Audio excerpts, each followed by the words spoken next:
Welcome in, everyone, back to Sports Time HQ. I am your host, Fernando. Joined with me today is my great co-host, Keith, and we finally have football. But I don't think everyone is so happy about how fantasy football went this past weekend.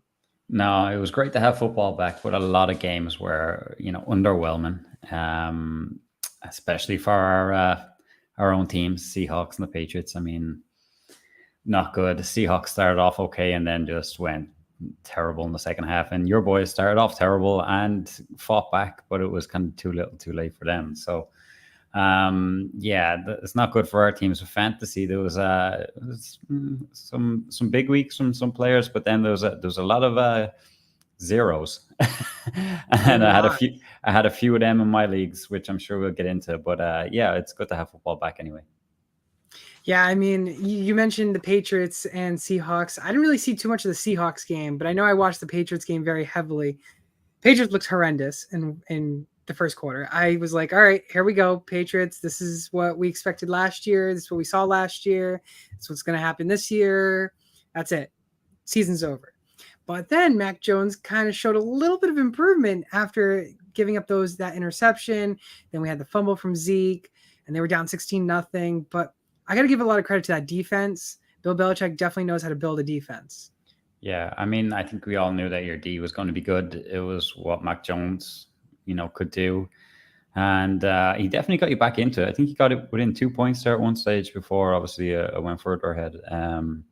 He played all right. He was pretty good for fantasy as well, which was good for a lot of people. But I don't know. You have another tough matchup this week. I think you're playing the Dolphins, who went all out. Tyreek and Tua were just off the chain, so it's going to be probably another struggle for you guys. Yeah, I'm not going into that game with hopes of winning, but I'm hoping for some more improvement from that team. I mean, if we can stay in these games, especially against that Eagles team, I mean, there was such a good chance. Like, if we converted that 2-point conversion, there's a strong chance we kick the field goal, we go into overtime, something along those lines. But it was just, I mean, if we can stay into it, I think the Patriots can have a good run with all the teams, in my opinion. But your Seahawks, not to jump the gun, but what's going on? I mean, I was like, Rams, they're going to beat Geno Smith and the Seahawks after just adding another crucial piece to the offense, JSN. It looked like the same as last year. We just couldn't stop the run. I mean, they were all saying that they were going to be a lot better, but we were just as bad. I mean, Williams had a good day, and then, Akers got a touchdown late on to make his fantasy kind of line okay. I think he ended up like 8 points or something. But we couldn't stop the run, and then Stafford just had all the time of the world. I mean, we couldn't get near him. The defense was not good, and then we lost two of our offensive line second half, and I think that really Aaron Donald was all over us then. I don't know if you've seen the video where you can hear Geno saying, "Oh my God," when he sees Aaron Donald run straight at him.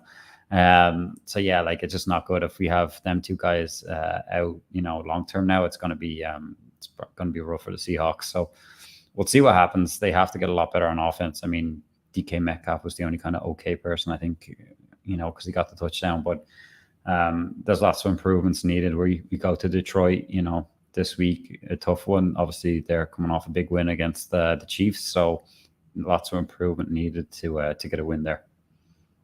Yeah, I'll be intrigued to see what the Seahawks can do if they can bounce back into that game, especially against the Lions who just beat the Chiefs. But I want to talk about some quick top teams, bad teams. Some good teams that we saw was Green Bay. I mean, that was shocking to me, seeing Green Bay beating the Bears. I mean, Dallas put up a 40-burger against the Giants with 0 points for the Giants. That was crazy. Miami and the Chargers up both in the mix, even though the Chargers lost. I mean, those two were just shootout teams. And then Purdy, well, he's looking Purdy still this year. Don't you think, Keith? Yep, still looking Purdy. I mean, he's legit. I think that's what you can say. I mean, the Steelers didn't do anything, like, for the most part. I mean, there's a lot of hype on Kenny Pickett taking a step forward. It looked like he took 2 steps back.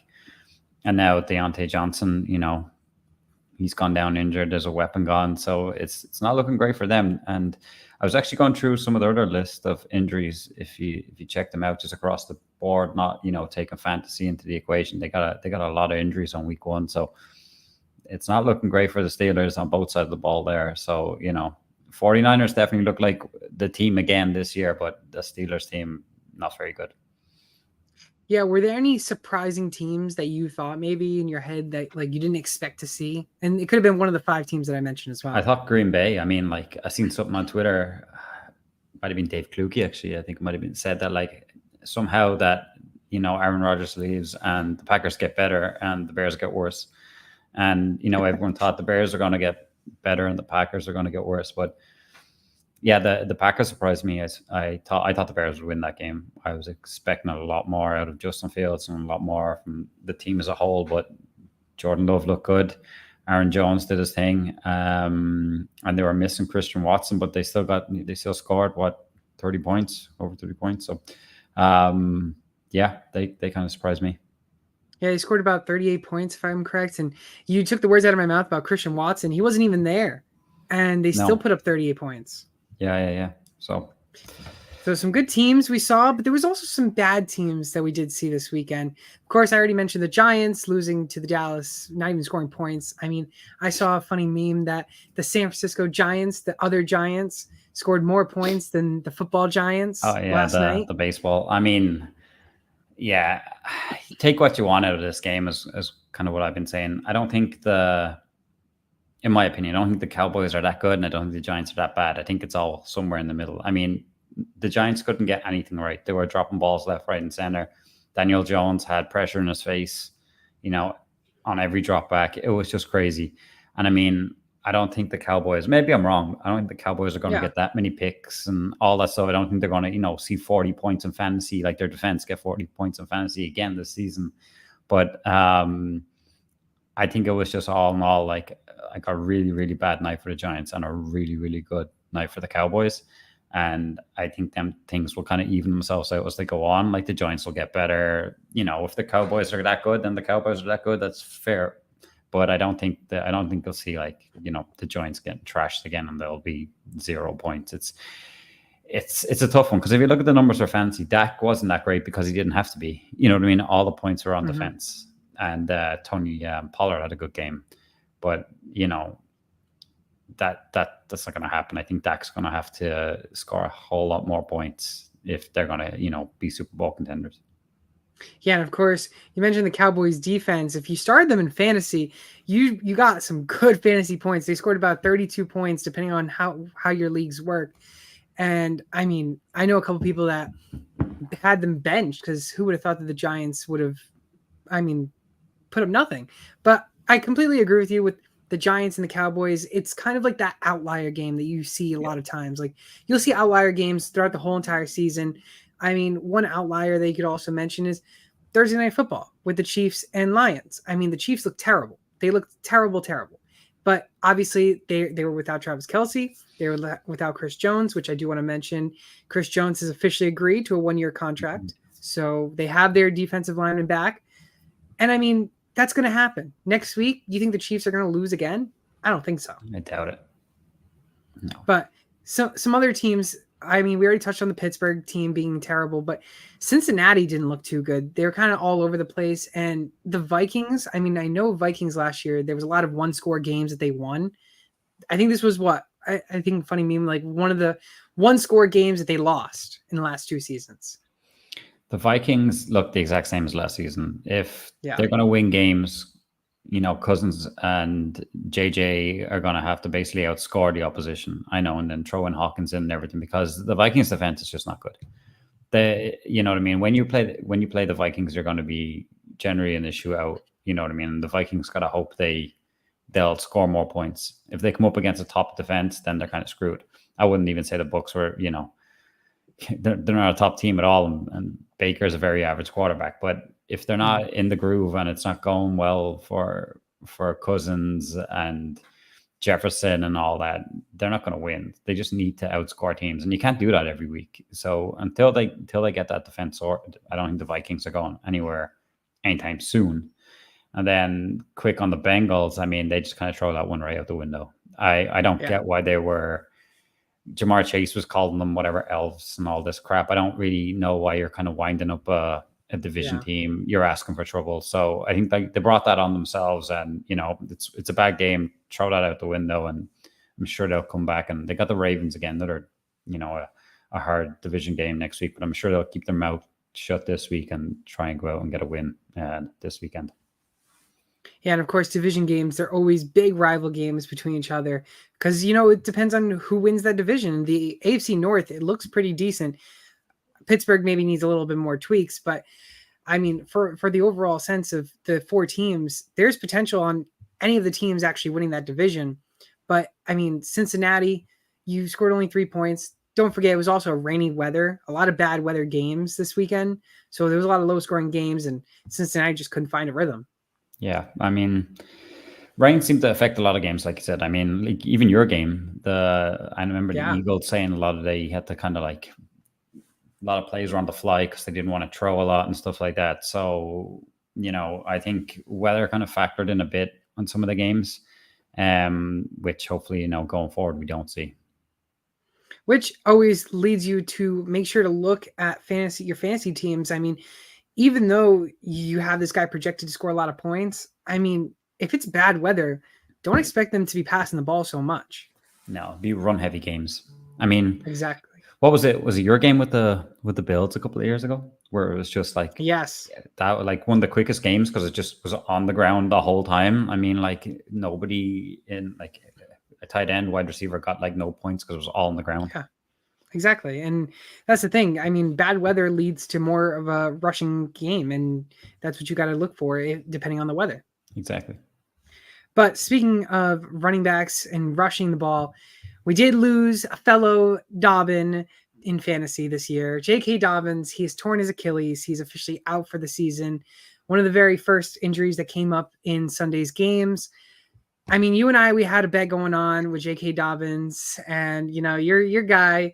But unfortunately, J.K. Dobbins can't keep going on with the bet because he's out. And personally, I think his career, like we were talking about yesterday, I mean, he's had so many injuries.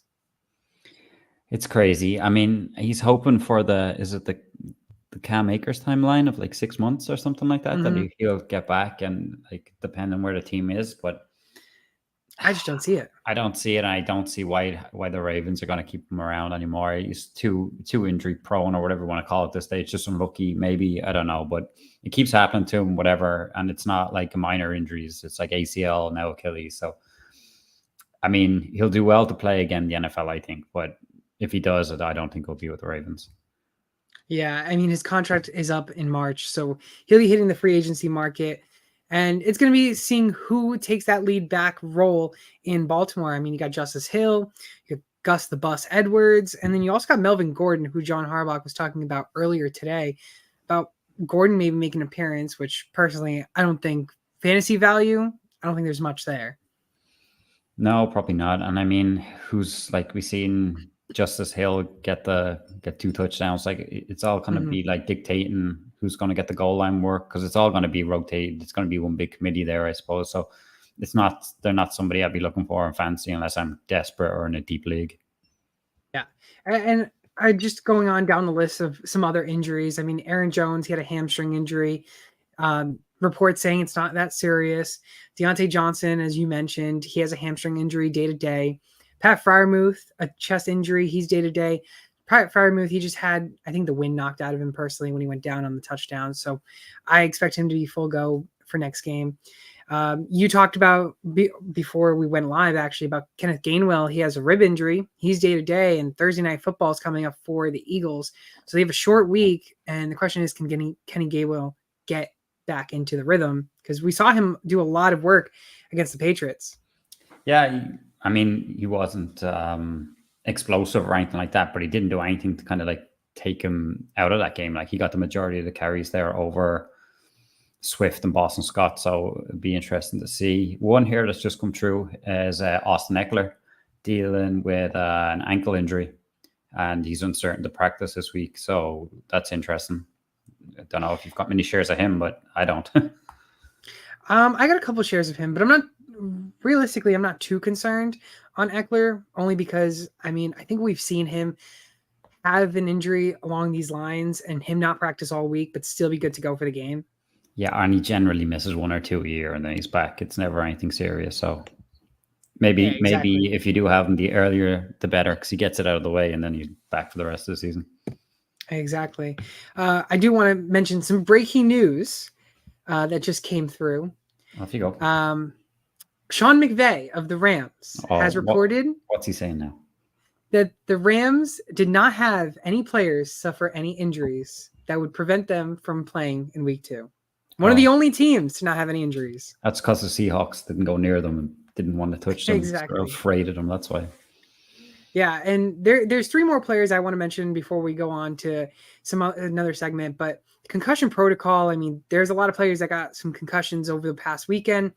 3 big names is Mike Williams, Jacoby Myers, and Tyler Lockett. And I mean, all 3 of them, they were drafted in fantasy. And Mike Williams probably the farther one down, but I mean, Jacoby Myers, he was a late round pick.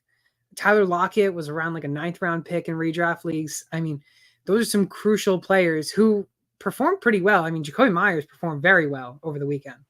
Yeah, Mike Williams came back into the game, so is he still included in there? Because he did come back in, but they obviously put him back in the protocol then to just for the week. Yeah, they put him back in protocol over the week, so it would be just something to keep an eye out of because we know Mike Williams. He's had injuries before, and he's suffered injuries basically every year. So, I mean, I'm sure all these guys are fine. It's just what the league does. You know what I mean? They got to stick to the rules, and just when they get out of the protocol. But I'm sure the one that looked the worst was Jacoby Myers. That was a bad hit on him. If there's anyone that mightn't suit up as him, but I didn't see the Lockett one, but I seen him on the sidelines and he seemed okay. And then Mike Williams, obviously, you know, he came back into the game, so you'd imagine he'd be okay. But it's just, you know, ones to monitor. Yeah, Myers was one of the shockers, personally, in my opinion. I mean, that performed very well over the week, but he did. I don't know if you saw the video, but I saw that video, and I mean, you saw Las Vegas, the Raiders. They were calling the people from medical sideline, just coming onto the field real quick because he was knocked out for a couple seconds. Yeah, it didn't look good at all. I was glad to see that he walked off, but it was a big hit on him. Yeah, so maybe he won't suit up this week just because they're going to take precautions, but I suppose just keep an eye on it. Yeah, and since we're on the topic of Jacoby Myers, let's go into the biggest surprises of the week. And Keith, I know you have him as one of your surprises. I do. Well, like if you read the stat line and you're talking about the Raiders, right? 10 targets, 9 receptions, 81 yards, 2 touchdowns, and 29 fantasy points. You'd think you'd be talking about Davante Adams, right? Yeah. That's the thing. So, like, it was a Jacoby Myers. It's like they swapped. Jacoby Myers had an Adams week, and then Adams had a Jacoby Myers week. And it was fine, but it just, you know, it's not what you're expecting. I mean, if Myers, we said it before on this, you know, in previous years, that if Myers could be more consistent with touchdowns, he'd be great for fantasy. He was always a solid, you know, 12-point guy. And if he got a touchdown, you know, he was great. But it looked like he just connected with Jimmy G straight away. I mean, 2 touchdowns, 81 yards, and like the 10 targets were the biggest plus. So it will be a shame if he is, you know, out this week because of the concussion. But I mean, if not, he's in your lineup most definitely. And he's not even a flex. He's a wide receiver 2 straight off in week 2 for me. So you're telling me Davante Adams, who many people started, I mean, he was 99% started in sleeper lineups. You're telling me that Jacoby Myers should have been started over Davante Adams? Well, afterwards, of course, but that's not going to happen. No, yeah, it was just so surprising to see Davante Adams he only scored 12.6 points in fantasy this week for Adams, which is something you don't really see too often. Which is what Myers does. Exactly. And the tables just flipped, and Jacoby Myers scored, like you said, 29.1 points. And we mentioned last year, we mentioned every year that the touchdowns can't always be depending. You can't always depend on those touchdowns, but realistically, you take those touchdowns away, he still scores you a solid 17.1 points. So realistically, I mean, Jacoby Myers, like you said, I'm putting him in as a wide receiver 2 starter in lineups. Yeah, definitely. And just hope he goes. I mean, because if it's week 3, people are going to get dicey over him after missing a week, you know, that way. But if he's suiting up this week, you should have all, like, if they're saying he's clear and he's not hurt and his head's all good and everything, you should be like fully confident to put him in as a wide receiver 2. Yeah, 100%. I love him also in waivers this week. But obviously watch that concussion protocol. That's a big one to watch out for if he plays or not. Yep. But another one that I want to talk about being a surprise is Joshua Kelly. I mean, some people kind of knew his name last year a little bit, kind of the backup for Austin Eckler, but he scored 15.1 points this past weekend, and he had the same rushing attempts as Austin Eckler. They both had 16 rushing attempts. Eckler had 117 yards, but Joshua Kelly had 91, so he was just 9 yards shy of breaking triple digits. They both scored a touchdown, but the one that really shows off the difference is Eckler had the targets. He had 5 targets. Joshua Kelly only had 1. And Kelly didn't even manage to receive that one. But Joshua Kelly scoring 15.1 points. You mentioned Eckler having an injury concern. If Eckler isn't ready to go, Joshua Kelly's a plug and play easily 100% this week. Oh, definitely. I fully agree with that. I don't think anybody's expecting him to get that many points. You know what I mean? I know it was an end-to-end game and high scoring game, but usually Eckler just dominates. But they obviously were putting him in a lot more into the game. And yeah, if Eckler can't suit up this week because of that ankle injury, like Kelly's full go. You know, he's gonna see all the snaps and the targets, I would imagine. Yeah, and Kelly was only started in 1% of the leagues on Sleeper. I'd imagine anybody now that has Eckler will be taking him just in case as a backup, and if not, he's one to go grab on the waivers. Yeah, it's such a high-powered game. I mean, you would think also being such a pass-heavy game in the Miami Chargers game that you would think a lot of the receivers would get a lot of the work, but the fact that Eckler and Kelly both split carries and got the same amount of carries and still scored a lot of points, it could be a 1-2 punch in fantasy this year. It could be, and they might be trying to look after Austin Eckler, which is a bit ironic since now he's got an ankle injury, but that might have been the thinking to, hope Eckler doesn't get an injury and kind of lighten the workload a little bit. But yeah, I mean, Kelly's done nothing wrong. He's put himself in there where he can say, like, I should get more to play. So yeah, it's going to be interesting this year. Whether it's something going forward, who knows? I think we'll know more as the week goes on about Eckler. If Eckler's not suiting up, well then Kelly's definitely in for the season, because when Eckler comes back, they'll still keep Kelly. Yeah, I completely agree with you. And there was many other players that also scored a lot of good points that many people didn't play as well. But those two, obviously, one of our biggest surprises of the week. But there was also a lot of players that many people started expecting them to produce very well. And, well, they didn't really produce too well if you had them starting. And some players I want to mention is T. Higgins, Drake London, and Dallas Goedert.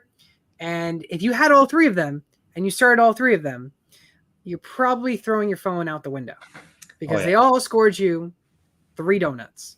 Yep. I mean, I didn't have them in the same league, but like over in the same team, sorry, but over my different leagues, I had T. Higgins and Goddard, and I think I got lucky in a couple because I had Tyreek Hill. He kind of saved the day because he kind of got enough points for him and anybody else that decided not to score any points, so that was okay.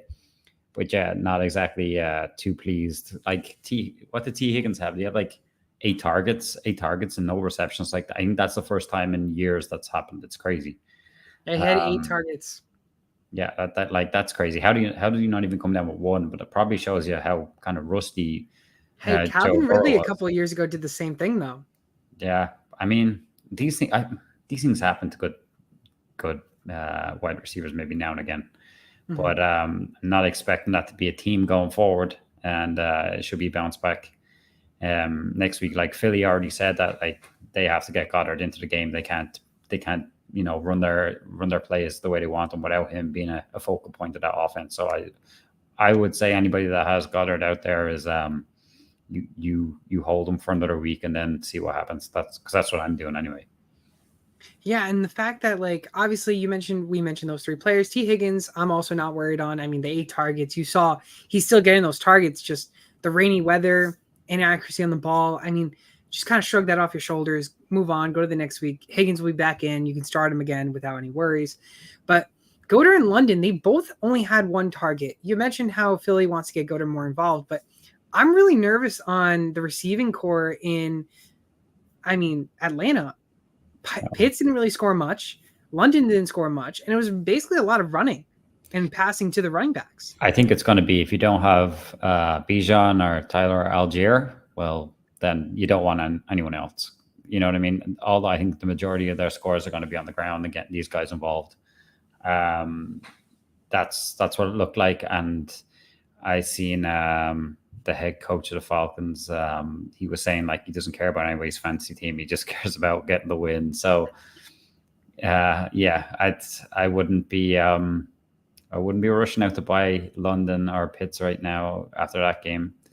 I'll wait and see. But definitely, Tyler Algier, we might be talking about him later. And Bijan are the ones to have in that offense. Yeah, and speaking of other players that we might want to be worried about, I know you have your guy still to talk about, but Albert in the comments also has a question on if we should be worried about Christian Kirk. I mean, I know personally for you and I, we both have very high value on Kirk because of the way he was dropping in drafts. But Kirk only scored 1.9 points. He had 3 targets, 1 reception. It was Zay Jones's day with Calvin Ridley. Is Kirk falling? Is he going to hit the waivers this week? What do you think? He's definitely in as the wide receiver 3 there. Just looking at the stats, it's definitely he's the wide receiver 3 there in the offense. I only liked him because what you said, he was falling so late and you're getting the value for him. You know what I mean? If you were if you were looking to pull the trigger on the 6th, 7th, 8th round, I'm like, no, he was falling later into the early double digits in some of them drafts we were doing, and I was all in then. But I just thought with Calvin Ridley coming, and which we seen, he just takes too many targets away. Zay Jones, obviously, you know, he was in there. He was kind of a toss of a coin between, you know, who was going to pick up the scraps there between Kirk and Jones, and it looks like it's Jones. I think Kirk probably will have his spike weeks, but I think what you're not going to get is the level of consistency is like last year. He was pretty good last year, but I don't see that happening this year. I think Calvin Ridley's the guy there, and it's going to be a toss-up between, I think, one of the others. I don't think – I like Trevor Lawrence, but I don't think he can sustain 3 top receivers. I don't think he'll go off – you know, I don't think Ridley will go off Zay Jones and Christian Kirk in 1 week. So, I mean, if you're starting him, you're putting him in your flex and hoping for the best.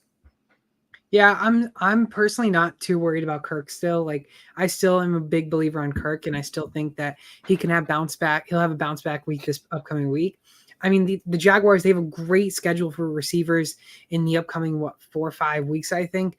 So don't throw Kirk into the waivers because I don't think he's ready to be dropped just yet. Give him 1 more week. If he gives you another dud, then you can drop him to the waivers. But Zay Jones, he had that touchdown as well. So you minus that touchdown, only about 12 points. Still great for a receiver, for a flex play receiver that you probably put him in.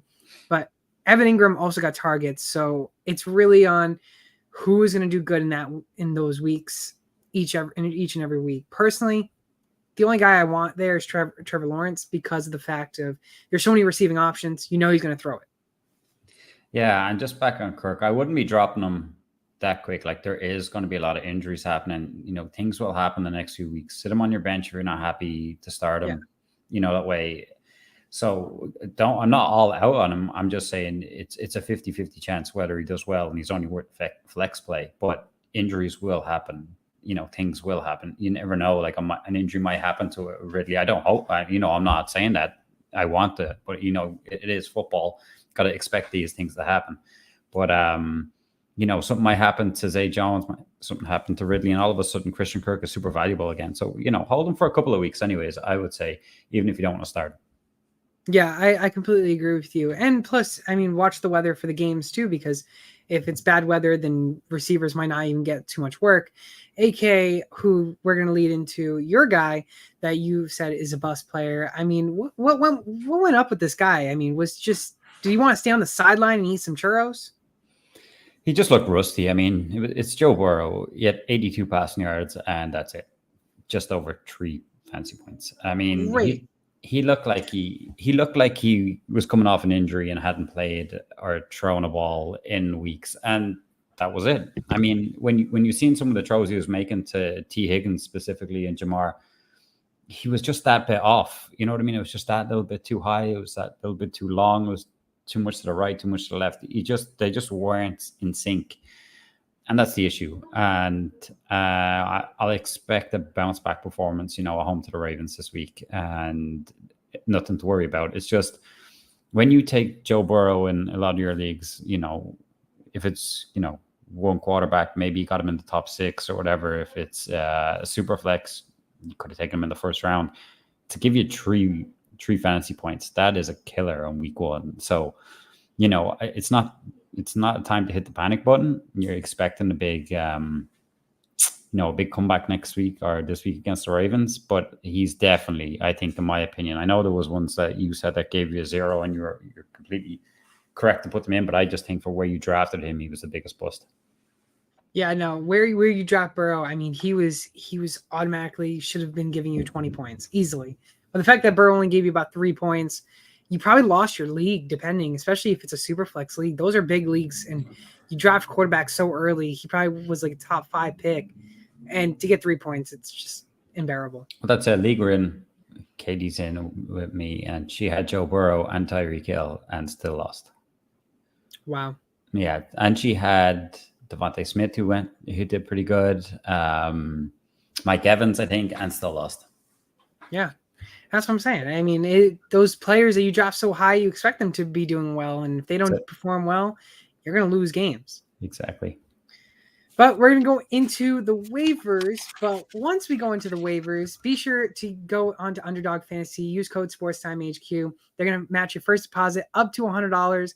I know Underdog Fantasy, they got themselves a Josh Allen over or under 1.5 passing touchdowns. Fun fact, Josh Allen on Monday Night Football, he's thrown 18 passing touchdowns in only 6 of the Monday Night Football games. So you can smash that over, add another one on the list, get some good money on Underdog Fantasy. Go the under. I'm against them. I need him to score as little points as possible. Go the under. So once again, use code SportsTimeHQ and make sure to click the over on Josh Allen. But as well, go to trophysmack.com/SportsTimeHQ. Go get yourself a trophy, a ring, or a bell, or any type of stuff like that, and go buy it for your league. I mean, your league mates can chip in. It's still early in the season. Who is the better champion in fantasy football? You can brag about it. Go get yourself a trophy. But we're going to get into waiver wire quarterbacks. And Keith, who are you loving at the quarterback position? Jordan Love. I mean, you just have to lead me on to all these, don't you? It's just your thing. It's just my thing, It's just your thing. It's perfect. It's perfect. I mean, a guy I wasn't expecting to come out and be that good in his second start, but he was 245 passing yards, 3 touchdowns, 0 interceptions, which is a big thing.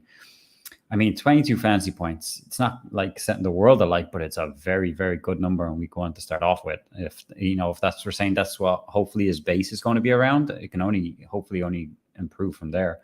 Favorable matchup this week against the Falcons. We were just talking about them. Yep.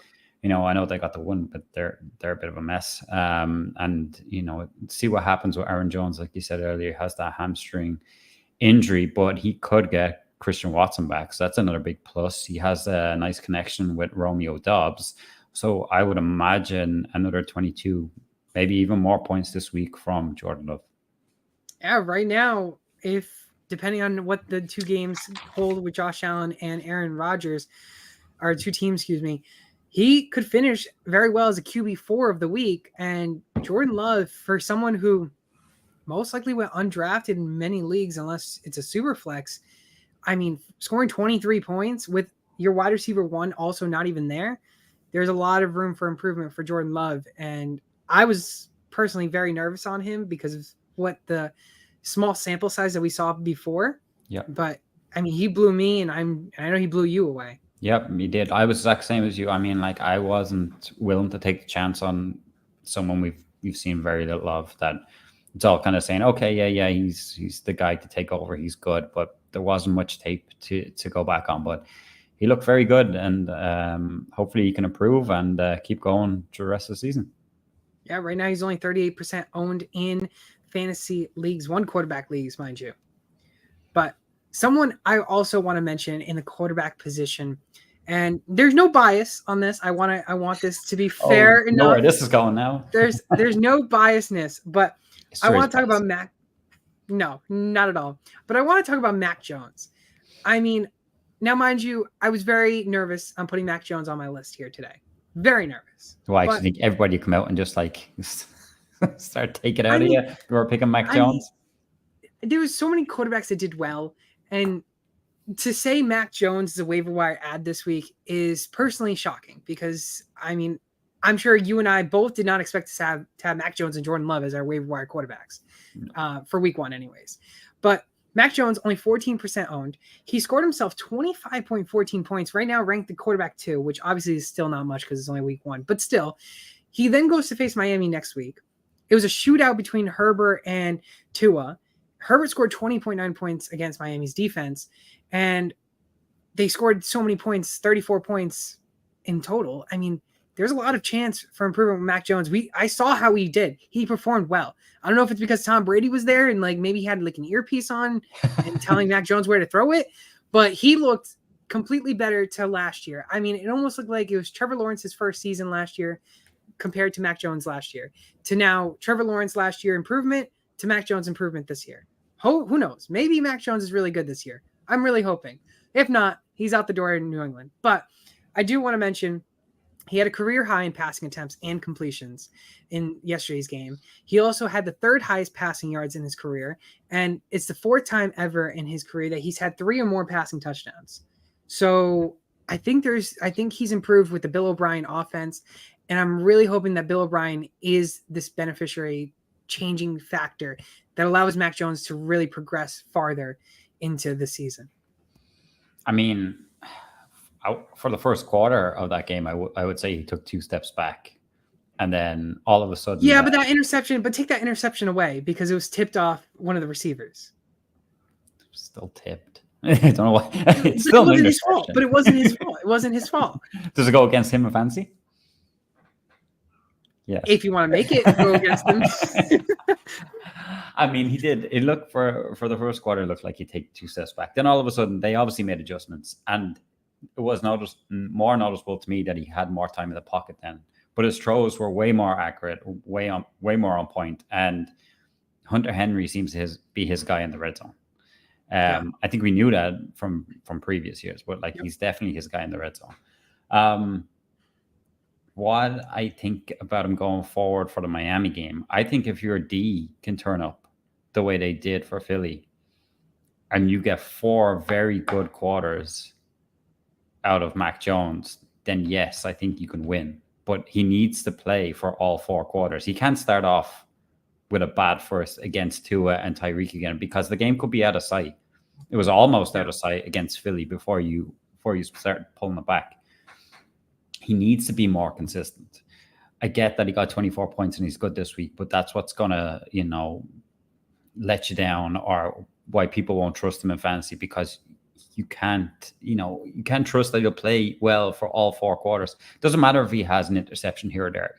All quarterbacks do that. But he needs to come out and then he throws 1 interception, then he needs to go get 2 touchdowns. You know what I mean? He needs to be making up for it and stuff like that. Mm-hmm. He needs to play 4 quarters of really good football, and then I'll trust him more. I'm not saying I'm out on Mac Jones, but I just think it's a consistency thing for me, and he needs to play from the first whistle to the last. I'm completely on board with you as well. Completely on board. It's just, I also want to see, you throw that interception and he gets so upset, he gets so flustered that his confidence level goes down the drain. And I think that's going to be a big issue. And I think that's why they brought Bill O'Brien as well, because you saw many times last year, Mac Jones would get so frustrated and then boom, back into it, throws another interception. After that interception, they started to do well. And I think that if his confidence level can stay up and not go down after a bad pass or a turnover, something along those lines, I think there's some hope for Mac Jones in fantasy. I don't disagree that this, I don't think he's a no-hoper. He's not a guy, I'm sure in Superflex leagues, he's probably playing as the Superflex in a lot of teams. You know what I mean? He's probably starting in them leagues. It's the 1 quarterback league he's not starting in. But I think he will be a streamable option in certain weeks. Whether it's this week against Miami, I'm not sure. But if he's, like I said, if your D turns up and he starts playing right from the off, well then, yeah, he's got a chance to put up the same numbers as he did this week. Yeah, no, I completely agree. I'm hoping it's another shootout. I think it's going to be another shootout, personally, in my opinion. I mean, I think if user want to win, you don't allow it to be a shootout. You know what I mean? Like your D Well, gets I think into his face and breaks it down, and then that's how you win. You slow it down, run the ball, and get Mac to throw when he needs it. That's how I think you win. I hope that is the case. I hope that does happen. But the fact that they have Tyreek Hill and Jalen Waddle, two of the fastest wide receivers in the Oh, NFL, yeah, I know it's going to be very hard to do, but if like you said, if they can get in Tua's face, yeah, there's potential that Tua's going to be throwing interceptions or not going to be able to throw it deep. I mean they were good enough. They were good enough for a good period of that game Exactly. to get in Jalen Hurts' face, and that's one of the better O lines and obviously one of the better teams in the NFL. So they should be able to do it against Miami. One can only hope as a Patriots fan, I anyways. know, right? But Mac Jones, Jordan Love, our two waiver wire quarterback ads of the week. I just want to go through some more names that people can be streaming and possibly add if these two players aren't available. Sam Howell, Derek Carr, Russell Wilson, and Brock Purdy. Those are other 4 options I think that you can definitely stream, or if they're available and these other players aren't, go pick them up as well. But going into waiver wire running backs now, I want to talk about a guy that I know you and I mean, I know you saw me draft him a lot late in the mock drafts in our shows. It's Tyler Algier. I mean, Tyler Algier looked really good. And I mentioned how Drake London, Kyle Pitts, they didn't really score much. Tyler Algier, he actually outpaced Bijan Robinson in carries. Bijan only had 10 carries. Algier had 15. He had 75 yards and he had 2 touchdowns. He caught he caught all 3 of his targets, and then he had 19 yards on those receiving receptions. He's only 56.5% owned. He scored 24.40 points, and you take those 2 touchdowns out, scores you 12 points. That's still pretty decent. That's a good solid flex play. Personally, I think is Tyler Algier going to be a plug and play flex option every week? That's my question right now that I'm still working on, and I think the answer right now I'm leaning more is yes. I think Bijan's going to keep getting more and more carries personally, but I think Algier will still be involved in that offense. And I think that's why I'm still saying Algier should be still a flex play. Yeah, to be fair to you, you were in on Algier last year as well, and I thought he was pretty good, but we all knew they were lining up Bijan, and that's when I thought, well, he's not worth a whole lot then. But after seeing, week 1, I mean, I think he's going to be used a lot. I think it's going to be a bit like a thunder and lightning type of thing. I mean, you're going to have Bijan in there as the bruiser, and then Algier will come in late and be the quick one or get around the goal line as well. I think he could be. I'd be on board with a flex play. Yeah, I mean, and he's a solid guy to have just in case something happens to Bijan. But I mean, 12 points is fine in your flex. Yeah, and I mean, he scored those 2 touchdowns. Don't expect the touchdowns to keep going, but if they do rely on just the running backs and say that they don't have any receivers, like a first round Drake London and a first round Kyle Pitts, then Algier and Bijan are both very valuable players on that Atlanta offense.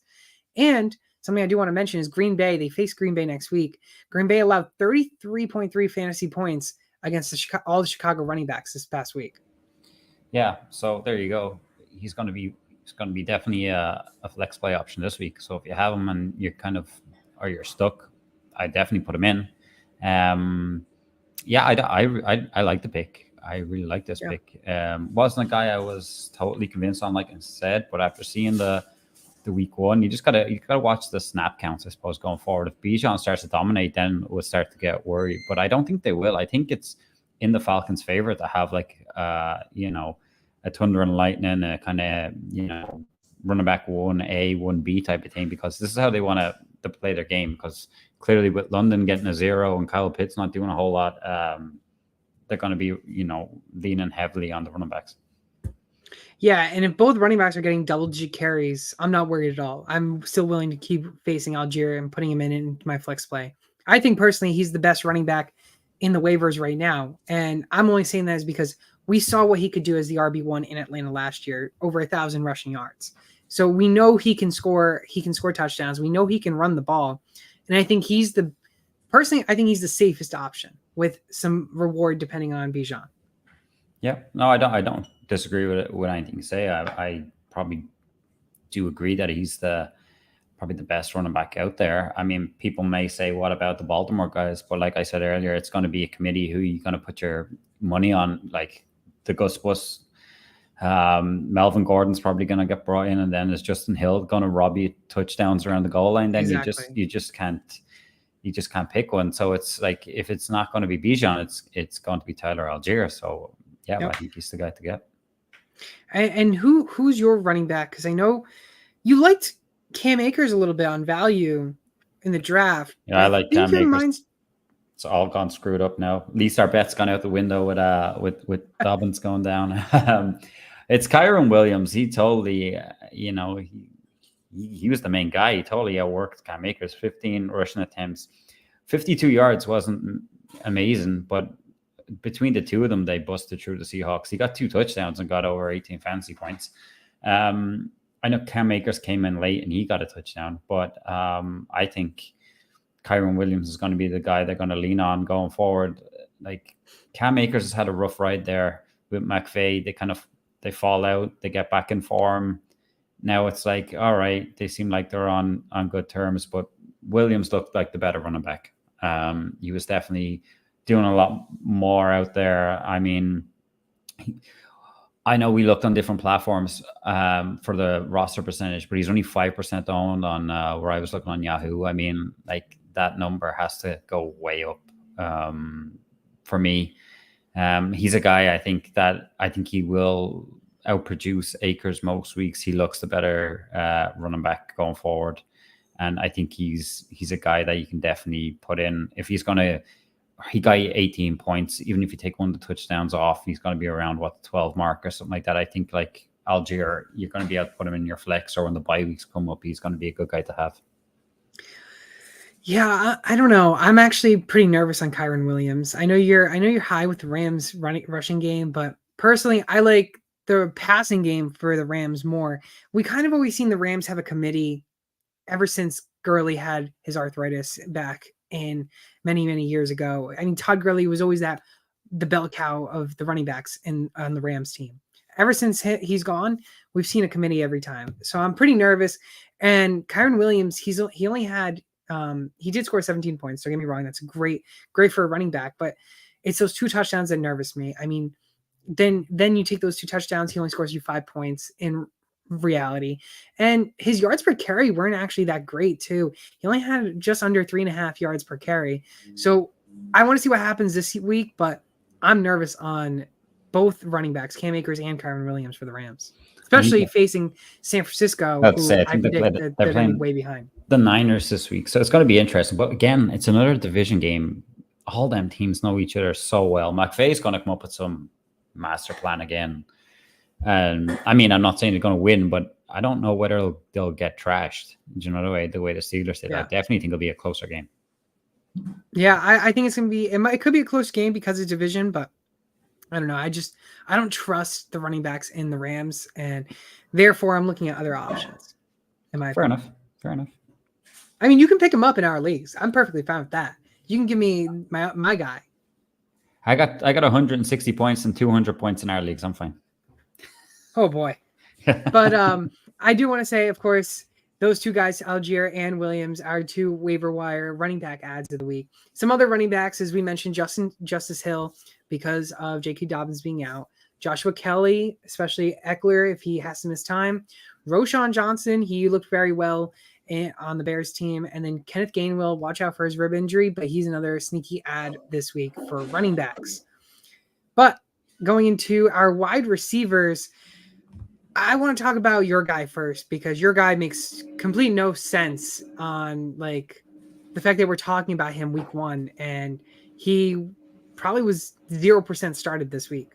Oh yeah, and I've now turned into a biggest Rams fan since they bet my Seahawks. So that's where I've gone with this. But it's Puka Nacua for the Rams.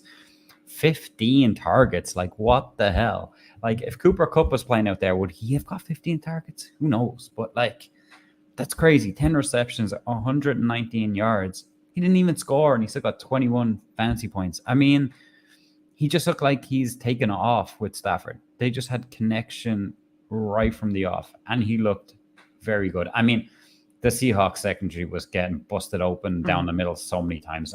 I wouldn't expect that every week. We were just all over the place. But the targets, like we said before, you chase the targets.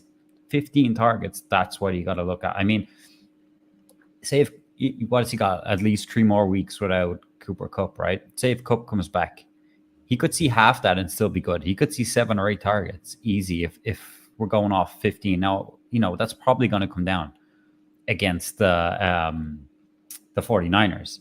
But like, even if he does see 7 or 8, he's still going to be valuable. He's still going to give you, points. You're going to get points on the board. It won't be 20. If he gets a touchdown, it might be. But like, you're still looking at 12, 13, 14, throwing a touchdown. He's going to be good. So yeah, this is a guy I don't think we were expecting to talk about till maybe later on in the year. But like, he's just hit it off straight away with Stafford. And I think he'll be the number 1 pickup this week. Yeah, the only other player with 15 or more targets is Tyreek Hill. They tied for the most targets this week. And who would have said that? Tyreek Hill and Puka Nacua, that not many people have talked about or heard of. I just love saying that name, Puka Nacua. I mean, it's just so catchy. It just rolls off your tongue, doesn't it? Exactly. I love him. I love him too. He's a sneaky ad. He'll probably be the most added player this week. But also want to see for next week, or not next week, but when Cooper Kupp does return, is he going to be a player that is just going to be back into the waivers? That's the question. And personally, if you're adding him and say you do get him on your roster and then next week he does the same thing, trade him away. Trade the man away and go get yourself a top running back, a top wide receiver that can prove to be a good one, like a Devonta Smith type thing. Obviously, you might not get Devonta Smith right off the bat for Puka Nacua, but I mean, do a package. But still, Puka Nacua has good potential. It's just concern on when Cooper Kupp comes back, what will happen? The what if. True, but we all thought Van Jefferson was the guy. He went in as the number 1, and like I did. Right. I believed it. Yeah, I mean, he let one big play go through his hands. That would have boosted his numbers up probably significantly, but he wasn't even. Stafford really wasn't even looking for him. Nacua was the guy just getting open in space. Maybe the Seahawks were zoning in too much on trying to stop Van Jefferson, Higbee, and who knows what they were trying to do. But either way, I mean, Nacua was open all day long, and see it on the stat sheet. Like, so going forward, I mean, you're probably going to take a chance on him as your flex, or see what happens today. If you've got injuries going forward, you're going to play him. But people are probably fearing that, like, oh, he was so good this week, he could be like 2 points next week because it's the 49ers. But I would say take the chance of the upside and play him. Yeah, it's the risk reward. I mean, exactly. And Nacua could give you a great reward if you do start him, but he also comes with a big risk. Exactly. Yeah, but I still think especially if you got a few injuries, he's worth the risk. Yeah, I like him. He'll be a part of my waiver ads of the week for sure. Yeah. Someone I want to talk about as well for the wide receivers is Nico Collins. He is listed as the wide receiver 1 on the depth chart for the Houston Texans, but not only that, I mean, he's available in many leagues, 44% owned on sleeper formats. And he got you an 11-6-80 line, 11 targets, double-digit targets. That's huge. He had 80 yards, caught 6 of those 11, and he got you 14 points. That's pretty good for a good flex play, wide receiver 3. I mean, the chemistry you knew looked good in the preseason and in the training camp between Stroud and Collins. And that game just shows more of that connection and how well that both those players connect so well. Now, they go on to face Indianapolis this week, and they allowed 44.5 points to all the Jackson wide receivers in their 31-21 loss. But the wide receiver 1, which was Calvin Ridley, had 8 receptions for 101 yards. That's 18.1 points. So Nico Collins could very well smash that again and get up to double digits, 14 plus points. Yeah, Collins was the guy I was really in on late in drafts. I was taking him everywhere, kind of, especially when we were doing our mocks and stuff like that. If not the last round, maybe second to last. I liked what I seen from Collins, and I thought he'd start as the wide receiver 1, and he has. And it looks like Stroud is just throwing the ball around. I know his numbers weren't great, but he had, I think, 8 different receivers or something like that. He had a lot. So he's passing it around there. So and and to come out with what would say 14 points after passing around through 8, clearly shows that he has the trust in Nico Collins. So he's a guy we're getting again flex play numbers, see where it goes. Could improve from here, but it's like definitely a solid player, and he's a very talented guy. I was pretty high on him. I wasn't reaching for him, but I knew where he'd fall to me in drafts, and I have a good few shares of him. So yeah, I'd be all in on getting him there. Yeah, I love Nico Collins, and he's a wide receiver 1. There's no other players coming in off an injury, and Robert Woods is also there, who also got some good targets and receptions, but also, mind you, he is 31 years old, so injury concerns can also be risen there. And Nico, he's young and he's talented, and they're going to try and get the young players getting most of the work. Yeah, Robert Woods is going to be the safety option there. Yeah, He's going to play the slot guy. You just need to get a few yards so get it into Woods. Like he had more, his numbers should have been a bit more inflated. He had a lot of catches that were called back on flags as well. Robert Woods. I've seen some of that game, so his numbers could have been a bit better. But yeah, still Nico Collins, I think, is the guy to have there, especially upside wise. Yeah, and I love Woods too, but Nico Collins, Puka Nacua are 2 waiver wire wide receivers. Some other ones to also add: Jacoby Myers. Watch out for that concussion, but if he's a good plug and play. Romeo Doubs, another one. Even Christian Watson coming back, not too concerned. I think Romeo Doubs will still get some potential. Rashid Shaheed for New Orleans. Watch out for him. He scored 19 points. And then also Kendrick Bourne. I know many people don't like New England wide receivers. I know I don't, but Kendrick Bourne looks good, and he looked like Mac Jones and him had a connection. So just keep in mind with them. Another good streaming option player. But yeah, time to go to our final one, our final position, the toughest position, because Kelsey was out, Andrews was out. Who in the world did you start this week? But if you managed to get a top player on the tight end list and you started him and he did well and he scored you double digits, well, you got yourself a good tight end this week. Yep. But Keith, you love this guy. You love talking about this guy. I'm getting sick of hearing this guy. He was like probably half the time on the waiver show last year, but it's Hayden Hurst. But again, he put the numbers up. I mean, 7 targets, 5 receptions. The yardage isn't overly crazy. It's 41. But he got the touchdown and 17 points. He was a nice safety blanket for Bryce Young. That's what it looked like. It was like, if in doubt, just throw it down to Hurst. I think going forward, that's exactly where he's going to be. I mean, I don't know how much you're going to bank on a touchdown. But, I mean, if he's coming around the 10 to 12 point line, then you're fine. I just don't know how good this Panthers offense is. That's the problem. But I think Hayden Hurst should be the nice safety blanket for Young, and going forward, I think I wouldn't expect the 17 points, but I still think you can get you 10 or you can get you 12, especially seeing the 7 targets, which is pretty good. So yeah, I just think, especially with a lot of banged up tight ends, he's facing the Saints this week. They're fine. They're not overly brilliant. So he could have another decent fantasy line this week. Yeah, I mean, Hurst just had the burst in his routes. I mean, he got you 15.1 points, so he did you very well. And I know Keith will have him in every single redraft league that you probably anyone I need. Dulcich went down, so I need to pick up someone. I was gonna say Dulcich went down. How do you feel about that? You must be so sad. Because I have him in a lot of places. Yeah, I mean, what did he get? Like 4 fantasy points. He was him and Troutman were sharing it. I was like hoping Troutman would just block, but it wasn't the case. I'd say I would have been changing, streaming in these leagues anyway. So I'm not too disappointed. I just thought he was a good late flyer. So yeah, Hayden Hurst will be on my list. There's a few more that'll be on my list as well. We'll put them in order and see who I get. Yeah, I do like Hurst this upcoming season now. Now that he's on the Panthers, you mentioned safety blanket for Bryce Young. So I like it. I think Hurst, even though he's 30, he's still got that burst in him. And I mean, I think I'm fine picking him up in waivers. Yep. But a tight end for me that hurts to say, because I'm not too big on him, is Zach Ertz. I mean, Zach Ertz just... He scored a lot of points, and it seems like it was Joshua Dobbs' safety blanket as well. And the reason why is because Joshua Dobbs doesn't really throw deep too much, and Arizona just is Arizona, But I mean, he's only 11% owned in sleeper leagues. We know Ertz can score points, and he used to be a solid fantasy option for tight ends, and he could very well be that again this year. I mean, he had 10 targets, 6 receptions, 21 yards.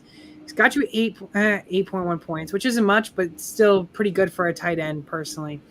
But not to mention, he led the team in targets, and that's something to keep in mind. If he continues to lead the targets in the targets category, and Joshua Dobbs continues to stay the quarterback, we could see Zach Ertz being a top tight end option this year. But obviously the Giants, they gave up 40 points to Dallas, and Arizona, they're going to face the Giants. Don't expect 40 points to be scored by Arizona because that's not going to happen. But expect another good game for Zach Ertz. Yeah, I mean, the question marks over the injury are fairly gone, after last season. And I do think he's that safety blanket that Dobbs needed. And he was unlucky not to get the touchdown. It was just missed him just off his hands. That could have made the stat line even better for him. But yeah, I think he's fine. I mean, the targets is definitely a big upside there with the 10 targets. That's what you're looking for. Yeah, he'd be one that'd be somewhere maybe a little bit further down my list, depending on. I think there'll be a lot more people than you think rushing out for tight ends, just kind of with the question marks over whether Kelsey's playing, Andrews is playing, Dutch is banged up. There's a few more banged up, but Ertz is fine, a fine play. I like that we've seen Dobbs having that connection with him early on, so he's a guy he trusts, and he's a fine stream option for me. My question to you is tight ends starting to become like almost kickers on who the matchups are? You know what's getting like me? To me, it's getting like if Kelsey retires and say we're left with Andrews and no one really steps up after Andrews, it's like, do we just play another flex in fantasy and we just get rid of tight end? I mean, I know a lot of people like these tight end premium leagues. They make them more valuable. That's one way of getting more tight ends. Interest in the position of the league. But it's kind of it's a position that the way I draft my leagues, I never take Kelsey because I just don't like the makeup of my team. So this year, if I didn't get Andrews in the third, say, I was just basically streaming the position. I'll take someone late, punt it. And I find myself, that's what I'm doing more and more. I got Dallas Goedert in a few leagues purely because he fell late. I mean, you're top 9, 10, 11 when, you got a good donut. Yeah, I got a good donut this week. I'll see. Did it have sprinkles on it at least? Yeah, no sprinkles. It's terrible. But I just took him for value in a couple of leagues just because he was falling. Like, other than that, I was taking late tight end. So for me, it's somewhere because I like to make up my teams going later and not taking like a Kelsey in the first round. It's just a position I just don't prioritize. No, I completely agree. I mean, I tried prioritizing a little bit more this year on tight ends, trying to get Kelsey, got a couple Kelsey shares. And of course, the one time I have Kelsey, he's injured and he's out for the week. That's typical. But Zach Ertz, Hayden Hurst, our 2 tight end waiver wire ads of the week. Some other ones I also want to mention is Donald Farham, Kyle Granson, Hunter Henry, and Sam Laporta. Watch out for Sam Laporta, rookie tight end. We don't usually see rookie tight ends do so well, but just a good streaming option tight end for sure. But it's Monday. We don't usually have waivers on Mondays because we still have one more game. We got the Bills and Jets, a good game this week. Let's go into our Monday Night Football predictions. We're going to keep it out throughout the whole entire year, and we're going to see who has the better record point differential at the end of the season. Oh, great. So, Keith, I'll start with myself. I'm going to stick to my score that I predicted earlier last week in this Monday Night Football prediction. I'm taking the Bills 28-23. I just think the Bills have that slight edge. I don't think that it's going to be another playoff team that hits the fan and takes another loss. So I think the Bills will keep in touch with the Jets and still pull out to a victory. I'm going with Aaron Rodgers and the Jets 17-14. I don't think it'll be a high scoring game. I think defense will kind of rule the roost for the Jets, and Aaron Rodgers will throw when he needs to. He'll have Dalvin Cook and probably mixing in Breece Hall. do his business on the run game. If the Bills, I'm just going off previous years, the Bills run game has never been like stopping the run has never been that good. Hopefully they've improved, but if not, I think they'll take advantage of that, and the Jets will squeak by just by a kick. So you're already trying to give me a win early. There you go. We'll see. We'll see. See. If the Jets are legit, this is the type of game. I know it's only week 1, but this is the type of game they need to be winning. Oh, 100%, especially division game. This is a huge game. I know I saw someone saying that the Jets were going to make the playoffs and the Bills weren't even going to make the playoffs. I mean, I saw someone say that. I find that crazy, but hey, I mean, if the Jets and Aaron Rodgers can do it, then sure. But I think Aaron Rodgers could be a problem. There's no reason. Oh, do you? I think they could both make them. I don't think. Why, you think Aaron Rodgers is finished? Like too old, over the hill, done? I don't think he's over the hill, but I think he causes a lot of drama. That, I mean, you saw he left Green Bay. You would think Green Bay would take a dip, but Green Bay kept right at it. They kept the full 100 and they scored, and they were scoring and winning games. Seems like it was with the GM though. I don't think he had real beef with the actual coaches and the players. Maybe I'm wrong, but that's the way I felt it was. I hope Rodgers is still good. I hope he still has it. And as a Patriots fan, I hope the Jets still suck. But I mean, the division's tough, so it's going to be hard to have the Patriots not be last place in that division. But I mean, if the Jets can do good and they can have that one great Cinderella season that they're hoping for, then hey, next year Aaron Rodgers will become a Viking. He'll just move around and start trying to make teams better. Exactly what Brett Favre did, Exactly, but it should be a good game. I'm hoping. Yeah. I mean, it'll be close. It's a one-score game easily. That's what I'm going. What I think, but what I really like to happen is a really high-scoring game and just go out there. I don't see it happening. I don't know. There was earlier in the week as well, and yesterday during the game there was a lot of rain, and it could be that again. So that's going to affect it too if that's the case. So that's why I'm kind of going on the lower end and thinking like defense will rule. Yeah, right now severe storms in MetLife Stadium. They had fans stay in their cars and take shelter. So hopefully the game does get played and there's no delay. I think they're planning on getting back on the field very soon. But we got ourselves some difference. Keith, he's got himself the Jets taking this game 17-14. I got the Bills 28-23. But that's it. Week 1, it's just about wrapped up. Our waivers for week 2 already in the books. Of course, we come live every week on Mondays at 6:30 p.m. Eastern time to get you all the knowledge of week 1, some waivers, and of course, our Monday Night Football predictions. But to cap off this show, always go on Underdog Fantasy. Use code SportsTimeHQ. They're going to match your first deposit up to $100. So, hey, go get yourself free $100, and it's last chance to take the over on Josh Allen, 1.5 passing touchdowns tonight. And of course, Keith, he always wants the under on that. But hey, smash the over. You can get some good money. And of course, lastly, go to trophysmack.com/sportstimehq. They can get you a nice trophy, a nice ring, or a belt, or any type of jewelry for your league mates and whoever wins your league. So, next year, when you get into the draft room, start drafting, you can tell them who they need to listen to because you are the boss in that draft room. But that's going to do it here today in today's episode. I was joined by my great co-host, Keith. You can follow him all over social media at SwampDonkey_NFL. Excuse me. I just totally messed that one up. You can go follow him on social media at SwampDonkey_90, but also go follow him on Instagram at HuddleUp_NFL. There we go. But you can follow me all over social media at SportsTimeHQ. I am your host, Fernando. We'll see you all next week.